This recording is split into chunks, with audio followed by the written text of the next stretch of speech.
Saya dari kelas SE semester 5, saya ingin membahas materi kelompok 1 sampai kelompok 4. Yang pertama saya akan membahas dari kelompok 1 terlebih dahulu, yaitu judulnya teori dan prinsip investasi.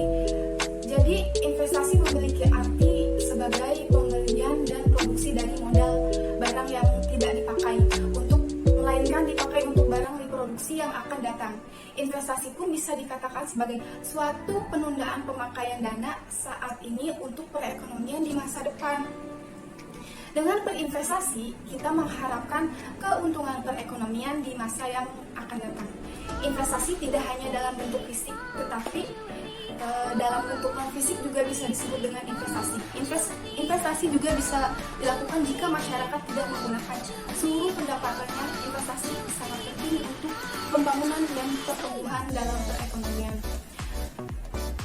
Prinsip dasar investasi dapat dibedakan menjadi 3 diantaranya, yaitu ada investasi secara umum, 5 pertimbangan dalam berinvestasi, dan jenis-jenis instrumen investasi.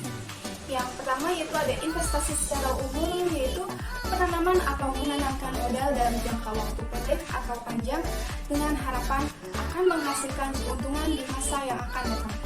Yang kedua, 5 pertimbangan dalam berinvestasi sebelum melakukan investasi.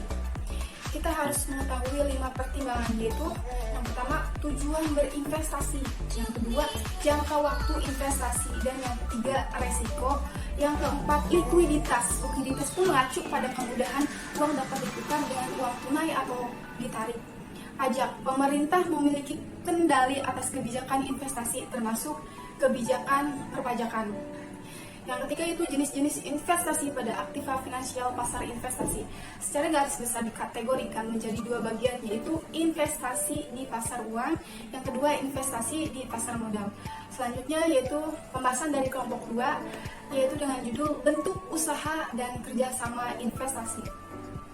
Investasi adalah penanaman modal biasanya dalam jangka panjang untuk pengadaan aktiva lengkap atau pembelian saham-saham dan surat berharga lain untuk memperoleh keuntungan. Telah ditetapkan pada pasal 5 Undang-Undang 25 tahun 2007 bahwa pasar modal dalam negeri dapat dilakukan dalam bentuk badan usaha yang terbentuk badan hukum, tidak berbadan hukum atau usaha perseorangan. Bentuk badan usaha yang berbadan hukum yaitu yang pertama koperasi, telah diatur dalam Undang-Undang Nomor 25 Tahun 1992 tentang perkoperasian yang diganti dengan Undang-Undang Nomor 17 Tahun 2017 tentang perkoperasian. Dan yang kedua yaitu perseroan terbatas atau PP, telah diatur dalam Undang-Undang Nomor 40 Tahun 2007 tentang perseroan terbatas.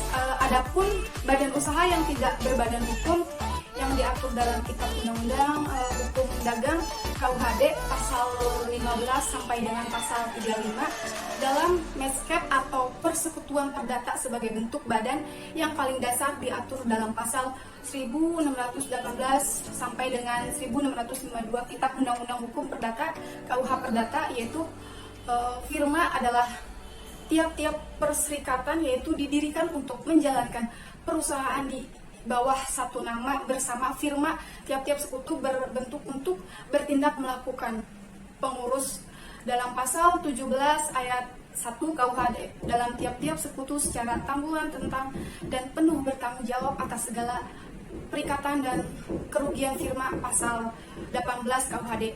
Yang kedua, perseroan komendator CV adalah perseroan yang di dalamnya terdiri dari 2 pihak, yaitu pihak yang memasukkan modal atau sekutu pasif atau persero komanditer, dan pihak yang melakukan pengurus atau sekutu aktif atau persero firma.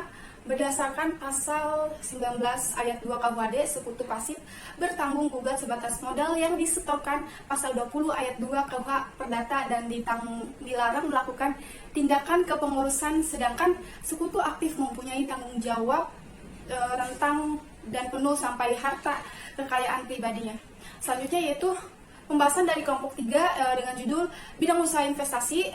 Bidang usaha terbuka merupakan bidang usaha yang hanya diperbolehkan oleh investor untuk digarap atau dilakukan sebagai kegiatan investasi seperti contohnya dalam kegiatan pariwisata, jasa telekomunikasi, jasa transportasi, jasa periklanan, dan lain-lain. Sementara bidang usaha terbuka yang tidak boleh dilakukan investor untuk dijadikan investasi seperti melakukan kegiatan atau mendirikan industri narkoba, investasi dalam bentuk perjudian atau membentuk sebuah kegiatan perjudian. Selanjutnya, bidang usaha tertutup.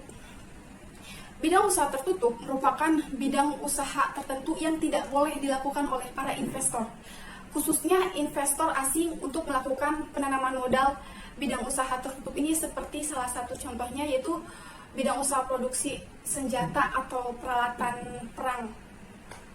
Itu selanjutnya yaitu pembahasan dari kelompok 4 dengan judul kebijakan investasi. Kebijakan investasi merupakan keputusan keuangan atau financial decision, yaitu aktiva mana yang harus dibeli oleh perusahaan. Sifat-sifat kebijakan investasi. Adapun kebijakan investasi sangat dipengaruhi oleh kondisi politik dan ekonomi masing-masing negara berdasarkan sifatnya. Kebijakan investasi dibagi menjadi 2, yaitu yang pertama, kebijakan investasi yang sifatnya restriktif yang secara ideologi menenangkan adanya investasi asing atau investasi privat atau swasta yang dapat menyebabkan terpecahnya atau berkurang kontrol, larangan, dan pembatasan oleh negara. Yang kedua itu kebijakan investasi yang swasta sifatnya terbuka, bebas, yaitu kebijakan investasi yang dapat menerima masuknya investasi asing atau swasta.